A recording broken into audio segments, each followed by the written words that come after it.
Good morning, LinkedIn family. It's time for another meet and greet Monday. And I love doing coffee with Bob's on a meet and greet Monday, especially when I have new connections. And Kim B. Miller is a new connection of mine. And I'm very excited about it because she is a spoken word poet, which I'm very excited to learn about because I'm a writer. I could never poet. I could never be a poet. I could never write, but I can, I'm working on a novel and stuff like that, but I could never do poetry. So I'm always amazed by that. Kim, thank you for joining me on Coffee with Bob. I really appreciate it. And thank you for having me. I'm glad to be here. So tell us, what is it like to be a spoken word poet? Yeah, I know for poetry people get it, non-poetry people like, what is spoken word poet? What's the difference? It's poetry, isn't it? So let me just give you a quick example and explanation. So a poet is someone who basically just states their poem, just reads it out loud. And a spoken word poet is someone who's supposed to make you feel their poem. So I'll give you an example of that with what I do, which is haikus. I do long poems Oh, too. okay. But a haiku is a really short poem, only 3 lines, 5 syllables, 7 syllables, 5 syllables. So a Okay. total of 17 syllables, not words, to make a point. It started in Japan only on Nature and Flowers. The other countries switched it up. We got to mess up good stuff. But it can be on any subject. So it's a non-traditional haiku. Okay. So this is how a poet would say it, and then I'll do it how I would say it. Oh, So okay. haiku. Strong women are not unbreakable. We just know you ain't the hammer. That's a poet. They said their poem, they stated it. This is how I would say it. Haiku. Strong women are not unbreakable. We just know you ain't the hammer. That's awesome. That's awesome. Same poem, said differently based on the person, poet versus spoken word. Okay. So as a spoken word poet, I'm assuming that means you're a performer as well. Yes, because you really have to express yourself enough so people get it and not overexpress it that they're like, wow, she was over the top. Bring it down, bring it down. So yeah, you really you have a fine line there. Yes. Very cool. And so tell me a little bit about how you're using spoken word poetry today. Oh, I definitely with kids. Kids are the most intuitive creatures on the planet. As if you're a parent, you already know. Uh, yes, they are smart and they are thinkers. And the things you think they don't observe, they are very observant. So kids are almost natural poets.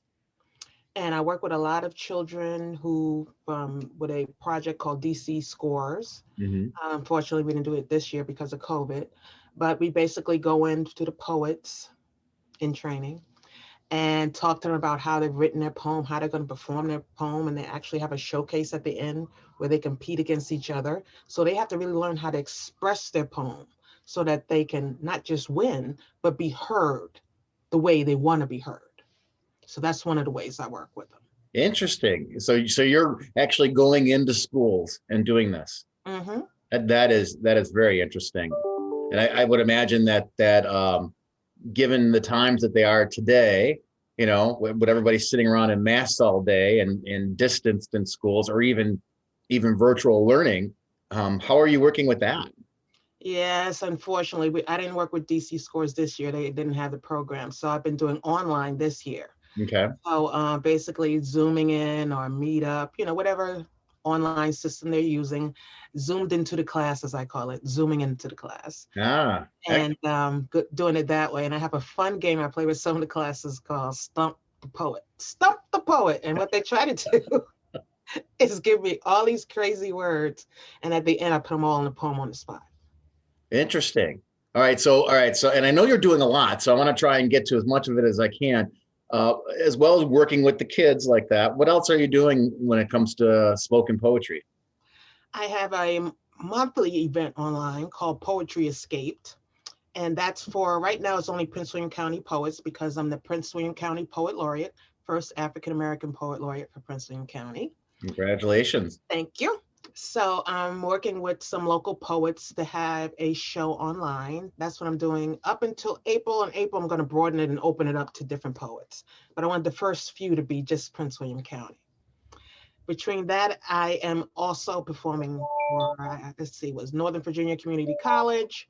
They had a program. The town of Dumfries had a program. So a lot of stuff has been online, unfortunately and fortunately, because I'm able to reach more people. Mm-hmm. Interesting.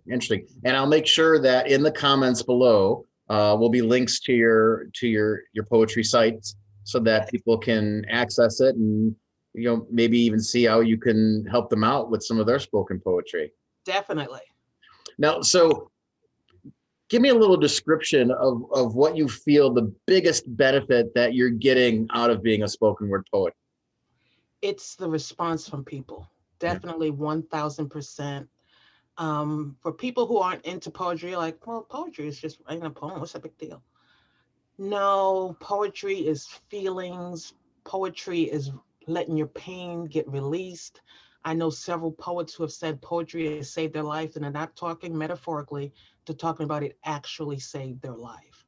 It's very freeing. It's a freeing art form. Mm-hmm. And it can really take the place of being heard by a person when your paper speaks for you and your poem speaks for you. So one of the things I found the most beautiful is when I say something and someone gets up and says, that touched me. You were talking to me. Oh my goodness. Thank you. Something like that. My mind is blown. Yeah, that is amazing. That is amazing. Shoot, I had one more question and it just escaped my mind. I hate when that happens to me. I could do a poem about how getting old is a pain. Doesn't really help. So you're starting to just grow your network on LinkedIn, I noticed, right? Yes. Awesome. So when you're looking for connections, what type of connections are you looking for? I'm looking for people who have never heard of poetry. I love people like that because they come in with a preconceived notions. Roses are red. No. They are red, but poetry has, blossomed beyond roses are red. So I love people who've never heard poetry at all. I love people who think they know what poetry is, people who are looking for someone to come speak. I do motivational speaking, and people who are looking to learn a different aspect of poetry. I have poetry books. I have a lot of things out there to grow what you think you know about poetry and what it is. Because when I did that haiku, I'm sure a lot of you were like, wow. Yeah, I was blown away. That was cool. That was very cool. So you're doing motivational speaking as well? Exactly.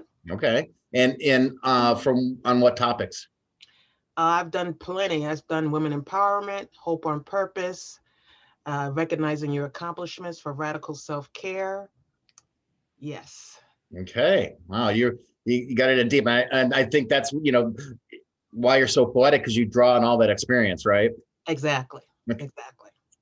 Well, so Kim, you are just amazing. Thank you. A pleasure to speak with. And I'll be honest, I was one of those people that, roses are red, violets are blue. That's kind of poetry to me, right? So you've opened up a new world for me, and I appreciate that, and I appreciate you. If you're not connected, if you're not following and you're not engaging with Kim, you're all missing out. You need to connect, follow, and engage with her. Check out her posts. Definitely check out some of her poetry, because we didn't practice that poem, that haiku, prior to jumping on here. You just spit that out, which is just blowing my mind away. So thank you so much for joining me on Coffee with Bob. I really appreciate it. And I'd really like to have you on the longer form show, maybe in the future. Definitely. I'll be there. Just let me know when. Okay. We can do a poetry slam. Oh. All right. Have yourself a great day. You too. Okay. Bye-bye.